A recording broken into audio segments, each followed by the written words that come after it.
हरे कृष्णा। आप सभी भक्तों का आज की कृष्ण कथा में हार्दिक अभिनंदन है। कल की कथा में हमने बड़े महत्वपूर्ण कुछ पूतना वध के द्वारा जो अंग समझे, आज हम उसके आगे चर्चा करेंगे। पूतना के वध के समय में भगवान एक नवजात शिशु मात्र थे, क्योंकि कंस के सलाहकारों ने आदेश दिया था और उसके अनुसार कंस ने जितने भी नवजात शिशु हैं सबका वध करना चाहता था। अब धीरे धीरे भगवान कृष्ण जो है बड़े होने लगे, तो जब भगवान लगभग 3 महीने के हो गए, तब यशोदा माता और नंद महाराज ने एक बड़ा सुंदर समारोह का आयोजन किया। वो एक प्रकार का संस्कार है। जैसे हमारे सनातन धर्म में 10 विधा संस्कार होते हैं। जैसे जब बच्चा जन्म लेता है उससे पहले भी संस्कार होता है, उसे कहते हैं गर्भदान संस्कार। जन्म लेने के पश्चात जातकर्म होता है, बाद में उपवीता होता है। इस प्रकार से अनेकों संस्कार हैं। तो जब बालक पहले बचपन में जब वो नवजात रहता है, हमेशा अपनी पीठ के बल सोया रहता है, लेकिन 2-3 महीने होने के पश्चात बालक जो है उठने का प्रयत्न करता है, पीठ से पेट के बल गिरने का प्रयास करता है। इसको भी एक समारोह संस्कार कहा जाता है। इसे कहते हैं उत्थान संस्कार। तो नंद माता, नंद बाबा और यशोदा माता ने सभी वरिष्ठ ब्राह्मणों को वहां पर बुलाया।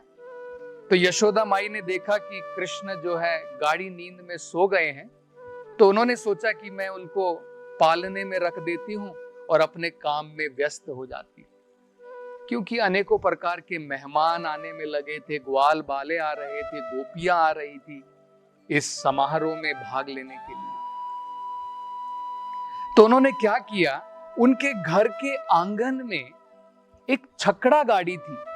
जैसे बैलगाड़ी होती है, छकड़ा गाड़ी वो होती है जिसे हाथ से खींचा जाता है। तो उसकी छाया के नीचे पालने के अंदर में यशोदा माता ने कृष्ण को वहां पर सुला दिया और बाद में अपने काम में व्यस्त हो गई। और वहां पर जो है काफी जो है आवाजें थी, शोर था, उसके कारण यशोदा माई को सुनाई नहीं दिया कि कृष्ण उठ गए हैं और उठने के पश्चात उन्हें भूख लगी है और वो रुदन कर रहे थे। तो जब मां ने नहीं सुना, भगवान कृष्ण को क्रोध आ गया। और क्रोध में बच्चा क्या करता है, जब उसे भूख लगती है अपने हाथ पांव जोर जोर से हिलाता है। तो उसी प्रकार से नन्हे कृष्ण ने, भगवान ने अपने पांव को मारना शुरू किया। और जैसे ही कृष्ण ने अपने पांव को इस प्रकार से मारा, उनके चरण कमल उस छकड़े गाड़ी को लगे और जैसे उस छकड़े गाड़ी को भगवान के चरण कमल ने छुआ, वो पूरी छकड़े गाड़ी अपने पहियों के साथ अलग हो गई और उसके अंदर में जो भी अनेकों प्रकार के पीतल के बर्तन रखे थे, अनेकों प्रकार के पदार्थ जो रखे हुए थे, सब धड़ाम करके धरती के ऊपर गिर गए। तो यशोदा माई भागकर वहां पर आई, नंद बाबा आए, गोपियां आई और सब बड़े आश्चर्यचकित थे। किस प्रकार से अपने आप ये छकड़ा गाड़ी अपने आप कैसे गिर सकती है। तो जब वो विचार विमर्श कर रहे थे क्या हो सकता है इसका कारण, तो वहां पर कुछ छोटे छोटे जो बच्चे खेल रहे थे, जिनको ये एक प्रकार का कार्य सौंपा गया था कि कृष्ण की देखरेख में वहां पर खड़े रहे, उन्होंने कहा कि ये छकड़ा गाड़ी जो है अपने आप नहीं गिरी है। भगवान कृष्ण जब रुदन कर रहे थे और उन्होंने जब अपने पांव के द्वारा इस छकड़े गाड़ी को पांव से छुआ, तब ये छकड़ा गाड़ी जो है टूट करके इस प्रकार से गिर गई। तो नंद महाराज, यशोदा माई, गोपियां सब हंसने लगे और उन्होंने कहा ये तो छोटे बच्चों की बातें हैं, इस प्रकार से कैसे हो सकता है। ये तो हमें भगवान से प्रार्थना करनी चाहिए कि हमारा बालक जो है इतना पुण्यवान है, उसने इतने पुण्य किए होंगे जिसके कारण भगवान विष्णु ने इसकी जो है रक्षा की। वो इस प्रकार से सोच रहे थे। विश्वनाथ चक्रवर्ती ठाकुर जो एक महान आचार्य है, वो पुराणों के अंदर से समझाते हैं कि ये छकड़ा गाड़ी, इसका आश्रय लिया था एक असुर ने जिसका नाम था शकटासुर। जब हम भगवान के विष्णु के नाम लेते हैं, 108 नाम जब लेते हैं, शकटासुर भंजनाय हम कहते हैं, भगवान ने शकटासुर का वध किया। तो कई बार क्या होता है, आपने देखा होगा, जो भूत प्रेत होते हैं उनके पास में स्थूल शरीर नहीं होता है, तो ये भूत प्रेत क्या करते हैं, किसी शरीर को धारण कर लेते हैं। इसी प्रकार से शकटासुर ने इस गाड़ी का, इस छकड़े गाड़ी का रूप धर लिया, उसके अंदर में जो उसने आश्रय ले लिया था और प्रतीक्षा में था कब उसे समय मिले और भगवान को मारने का प्रयास करे। तो भगवान ने जो है शकटासुर का वध किया और गाड़ी भी वहां पर जो है इस प्रकार से बिखर गई।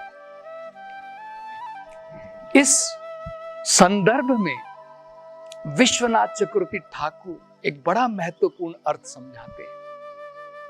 देखिए, आचार्यों के द्वारा जब हम भगवान की लीला को समझने का प्रयास करेंगे, तब बड़े ही सुंदर अर्थ से हम भगवान की लीलाओं का, उनका गुणगान सही प्रकार से कर सकेंगे।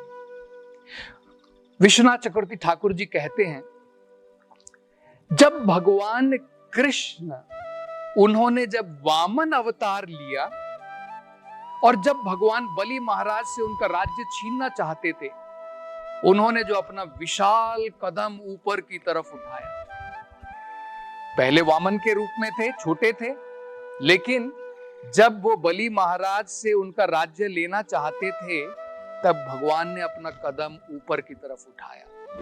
मतलब भगवान को अपनी शक्ति लगानी पड़ी, अपने शरीर को बढ़ाना पड़ा,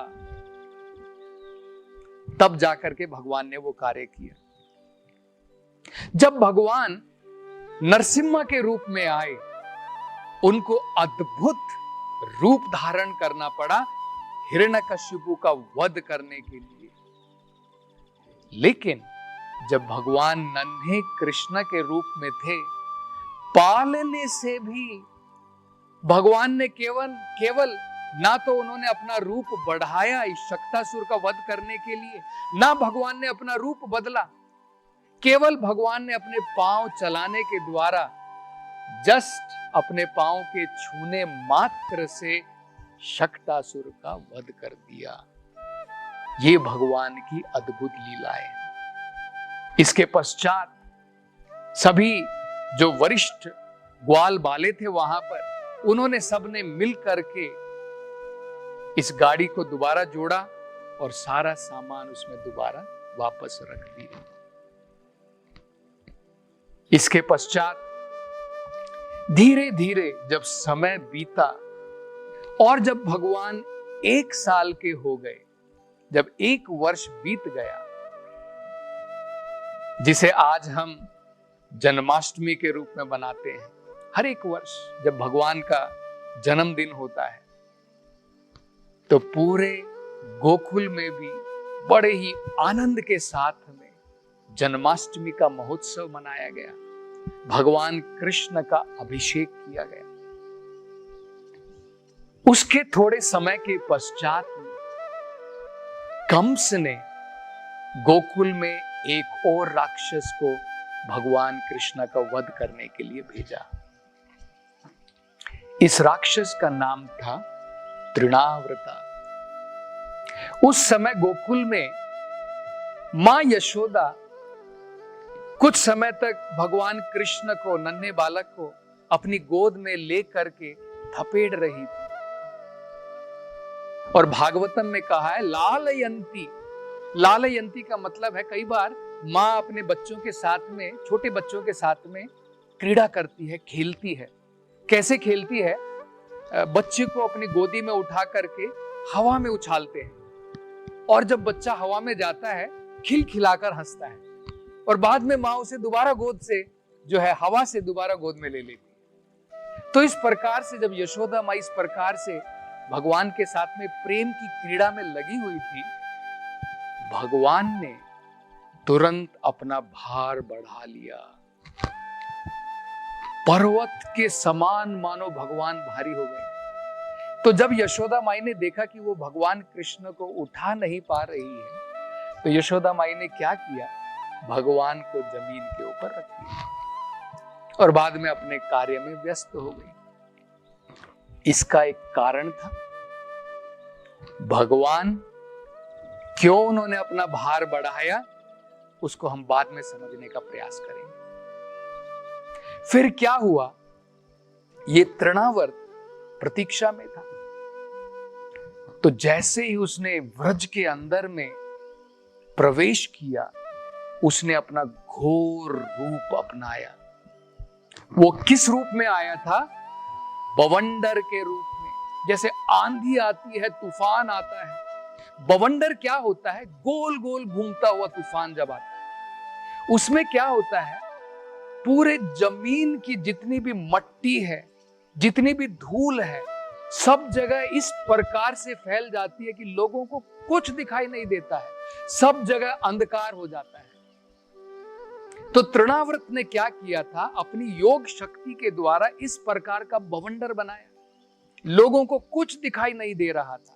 और उस समय में तुरंत कृष्ण को उठा करके ले गया।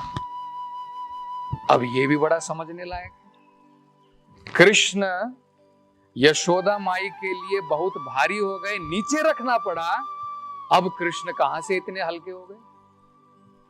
तृणावर्त आराम से उठा करके ले जा रहा है।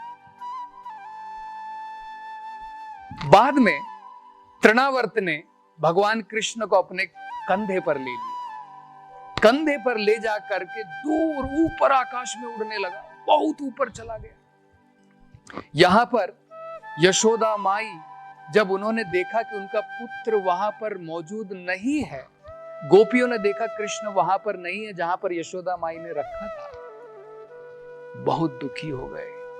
यशोदा माई विलाप करने लगी, जोर जोर से रोने लगी। और जिस प्रकार से कई बार गाय अपने बछड़े के लिए रोती है और गिर जाती है, यशोदा माई धरती के ऊपर गिर गई। उस समय में तृणावर्ता भगवान को ऊपर ले जा रहा था।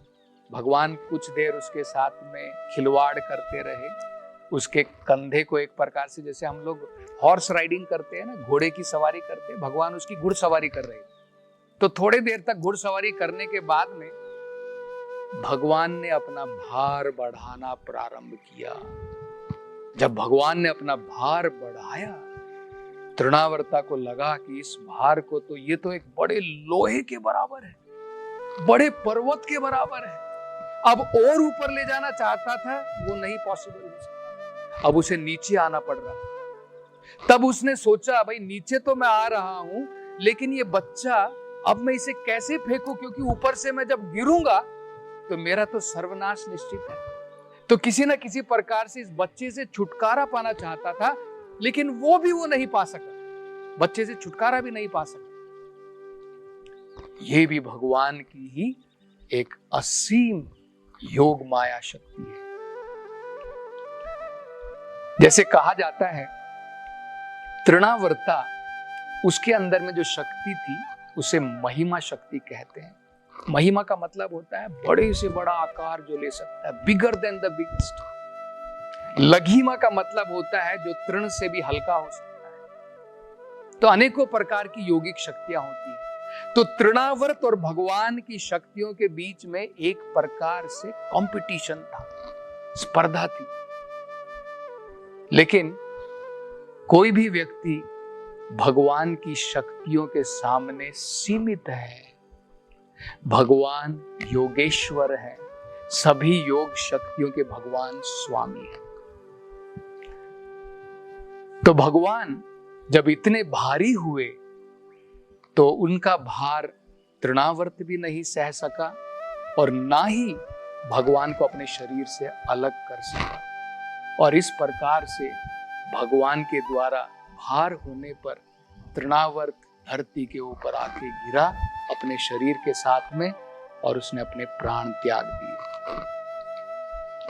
वहां पर जैसे ही यशोदा माई, नंद बाबा, सबने देखा कि दुष्ट राक्षस मर गया है और भगवान कृष्ण उसके शरीर के ऊपर खेल रहे हैं, तुरंत प्रेम से बालक को उठा लिया, गले से लगा लिया। और अभी भी वो सोच रहे हैं कि मेरे बालक ने इस असुर की हत्या नहीं करी है, ये दुष्ट तो अपने पाप कर्म के द्वारा मर गया है, और हमने कितने पुण्य किए रहेंगे अपने जीवन में कि हमारा पुत्र हमें वापस मिल गया। कई बार होता है ना, जब हमारा बच्चा किसी संकट से बच जाता है, हम लोग अपने आप को बड़ा धन्यवान सोचते हैं, हमने कितने बढ़िया कार्य किए रहेंगे कि हमारा बेटा जो है संकट से मुक्त हो गया। इसी प्रकार से यशोदा माई, ग्वाल बाले और नंद महाराज सोच रहे।